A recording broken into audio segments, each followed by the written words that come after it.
Bharatiya Janata party Chevella అభ్యర్థి కొండ విశ్వేశ్వర రెడ్డి గారి పైన కాంగ్రెస్ అభ్యర్థి రంజిత్ రెడ్డి గారు స్ట్రాంగ్ ఎలిగేషన్స్ చేశారు. అసలు మీరు అవి చూసారా? మిస్టర్ అంజన్ కుమార్, ఎండ 40 డిగ్రీలు ఉంది.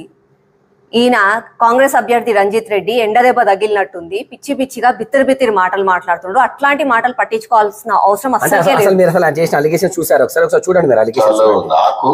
నాకు నా పోటీ కొండ విశ్వేశ్వర రెడ్డికి ఈ కలిసిన అంశాలు అవి. ఆయన ఎన్నడూ ఎవరికి అడ్రస్ లేకుండా గయాప్ అవుతాడు. ఓడిపోయిన తర్వాత మళ్ళీ ఎలక్షన్ల ముందు అటు ఇటు తిరుగుతాడు, మళ్ళీ వచ్చి పోటీ అంటాడు, మళ్ళీ ఇప్పుడు ఓడిపోతాడు. జోకి ఇప్పుడే చెప్తాడు, మళ్ళీ ఇప్పుడు ఓడిపోయిన తర్వాత కరెక్ట్ 5 years తర్వాత వస్తాడు, మళ్ళీ సేమ్ టాపిక్స్ మాట్లాడతాడు తప్ప ఏ కొత్త టాపిక్ మాట్లాడాడు. ఆయన చెప్పింది మస్తు. ఫస్ట్ ఆఫ్ ఆల్, మా బీజేపీ అభ్యర్థి కొండా విశ్వేశ్వర రెడ్డి గారు ఏమేం మంచి పనులు చేసిండ్రో ఒకసారి ఇప్పుడు చూడు. వెంటిలేటర్ల అవసరాన్ని దృష్టిలో పెట్టుకొని మాజీ ఎంపీ కొండా విశ్వేశ్వర రెడ్డి ఆయన పర్యవేక్షణలో ఒక వెంటిలేటర్ రూపకల్పన చేశారు.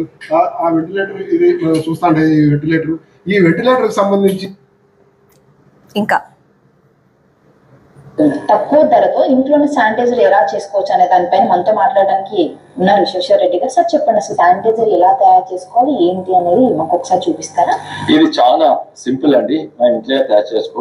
దీనికి అవసరం ఉండేది ఓ 3-4 కెమికల్స్, 3 కెమికల్స్, ఇంకా నీళ్లు. ఇదేమో ఇప్పుడు నెక్స్ట్.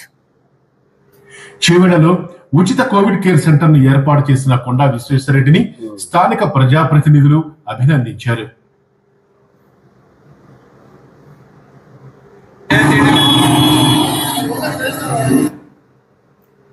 కరోనా సమయంలో ఆ 2 సంవత్సరాలు ఉన్నా లేకున్నా అందరూ భయపడుకుంటూ ఇంట్లల్లో తలుపులు పెట్టుకొని ఉన్నోళ్ళు. అట్లాంటి సమయంలో కొండా విశ్వేశ్వర రెడ్డి గారు పబ్లిక్ లో ఉండి వెంటిలేటర్ల కోసం అని చెప్పి, శానిటైజేషన్ కోసం అని చెప్పి అవేర్నెస్ క్రియేట్ చేసింది. ఏ లీడర్ చేసిండ్రు, ఎవరు చేసిండ్రు చేయరనట్లే. రంజిత్ రెడ్డి గారు లాంటి వాళ్ళు కొంతమంది పెద్ద పెద్ద బ్యాగులల్లో వాళ్ళ ఫోటోలు వేసుకొని అందులో 1/4 కిలో చింతపండు, చెటాకు, చక్కెర అవన్నీ వేసి ఒక మాస్క్ పెట్టి, అది కాదు నిజంగా కూడా అవేర్నెస్ క్రియేట్ చేయడం, ప్రజలెంబడి ఉండి ధైర్యం చేయడం, అది మా లీడర్ కొండా విశ్వేశ్వర రెడ్డి గారు చేశారు. ఇంకా ఉన్నాయి, ఇంకా చాలా ఉన్నాయా చూడండి. పట్టిన రైతులు తక్కువ ఖర్చుతో ధాన్యం తడవకుండా కాపాడుకోవచ్చన్నారు మాజీ ఎంపీ కొండా విశ్వేశ్వర రెడ్డి. కేవలం 500 రూపాయలతో 100 క్వింటాల ధాన్యాన్ని కాపాడుకోవచ్చని ప్రాక్టికల్ గా చేసి చూపించారు. ముందుగా ఒక టార్పాలిన్ కింద పరిచి దాని మీద ధాన్యం బస్తాల్ని వేయాలి. ధాన్యం బస్తాల చుట్టూ కింద పరిచిన టార్పాలిన్ పైకి మడిచి దానిపై ప్యాకింగ్ లో ఉపయోగించే ష్రింక్ వ్రాప్ ప్లాస్టిక్ కవర్ ను చుట్టాలి. ధాన్యం బస్తాలే కాకుండా కుల్లా ఉండే వడ్లను కూడా ఈ విధంగా కాపాడుకోవచ్చన్నారు మాజీ ఎంపీ కొండా విశ్వేశ్వర రెడ్డి. ఇటీవల అకాల వర్షాలతో రైతులు పడుతున్న ఇబ్బందులు చూసి ఈ ప్రయత్నం చేశామన్నారు. ఒకప్పుడు గుర్తుండే ఉంటుంది, వరి వేస్తే ఉరి, అసలు వరి అయ్యొద్దు అని చెప్పి కేసీఆర్ వచ్చి మైక్ల ముందు కూర్చొని చెప్పిండు. ఆ టైం అంటే వర్షం పడుతుంది, వడి మొత్తం తడిచిపోతుంది, మేము కొనము అని చెప్పి అంటే సెంట్రల్ నుంచి స్టేట్ నుంచి మొత్తం ఉండి రైతులు మాత్రం మోసపోయిండ్రు ఆ టైంలో. ఆ టైంలో ఒక మంచి లీడర్ గా వర్షంలో వరి తడవకుండా ఉండాలంటే ఏమి చెయ్యాలి అని చెప్పింది కొండా విశ్వేశ్వర రెడ్డి.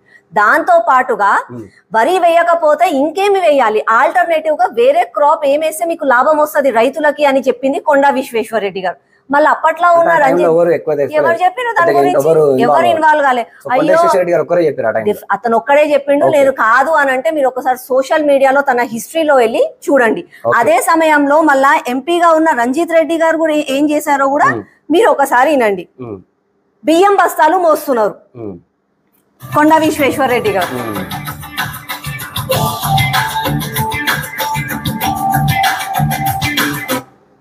ఇంకా నెక్స్ట్, తన ఫాదర్ పేరు మీద ఫౌండేషన్స్ తో తెలంగాణలో స్కూల్స్, కాలేజీలలో టాయిలెట్స్ పట్టించుకోకపోతే వాటిని స్వచ్ఛందంగా క్లీన్ చేస్తున్నారు. శ్రీమంతుడు సినిమా చూసినావా? శ్రీమంతుడు మహేష్ బాబు అందులో మహేష్ బాబు యాక్టింగ్ చేసిండు. తను రియల్ గా శ్రీమంతుడు. ఏం చేసిండు ఇప్పుడు ఇక్కడ కొండా విశ్వేశ్వర రెడ్డి గారు? సుమారు 5,000 కోట్లు 5,000 కోట్లు ఉన్న వాళ్ళు ఎవరైనా బియ్యం బస్తా మోస్తారా? ఎవరైనా టాయిలెట్లు కడుగుతారా? టాయిలెట్లు ఎవరు కడుగుతారు? చేసిండా లేదా? కనబడుతుంది చేసి. అది అంటే he is the hero, real hero. దానికి తోడుగా తను ప్రజల కోసం ఎప్పుడు ప్రజలలోనే ఉంటాడు అన్న చెప్పడానికి ఇది ఒక సాక్ష్యం. ఇంకా బయోగ్యాస్ నిర్మించారు, ప్రజలకి మంచి జరుగుతుంది అని చెప్పి బయోగ్యాస్ ప్లాంట్ ని నిర్మించారు. అప్పట్లో రేవంత్ రెడ్డి అంటే వాళ్ళ అపోజిషన్ లో ఉన్నప్పుడు ఇప్పుడు ముఖ్యమంత్రి రేవంత్ రెడ్డి గారితో కలిసి అప్పట్లో రూలింగ్ పార్టీలో ఉన్న కేసీఆర్, కేటీఆర్ తోటి పోరాడారు. ఎవరు చేస్తారు? అసలుకి కొంతమంది లీడర్లు ఉంటారు, వాళ్ళకి ఎంత వస్తుందో తెలియదు, వాళ్ళకి ఏం బిజినెస్ ఉన్నాయో తెలియదు, కానీ అయినా కూడా రూలింగ్ పార్టీని ఎదుర్కోవాలంటే భయపడతారు. ఎందుకు అంటే రేపు నా బిజినెస్ కి ఏమన్నా బాధ వస్తుందేమో, నన్ను ఏమన్నా అంటారేమో, కేసులు అవుతుందేమో అని భయపడతారు. అట్లాంటిది 5,000 కోట్ల ఆస్తి, ఇన్ని బిజినెస్లు ఉన్న కొండా విశ్వేశ్వర రెడ్డి గారు రూలింగ్ పార్టీతో కొట్లాడాల్సిన అవసరం ఏముంది? ఇక్కడనే తన క్లీన్ అర్థమవుతుంది, ఎంత స్వచ్ఛతతో ఉన్నాడో అర్థమవుతుంది. ఇక నువ్వు చెప్పింది నేను మస్తున్నా. ఆయన రంజిత్ రెడ్డి కొండా విశ్వేశ్వర రెడ్డి గారి గురించి చెప్పింది కూడా విన్నా.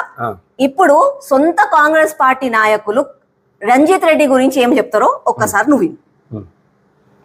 ఎంపీ రంజిత్ రెడ్డికి డబ్బు ఉన్నట్టున్నది, ఆయన కోళ్ల వ్యాపారం చేస్తాడు, చాలా స్కామ్ చేశాడు 300 కోట్లని.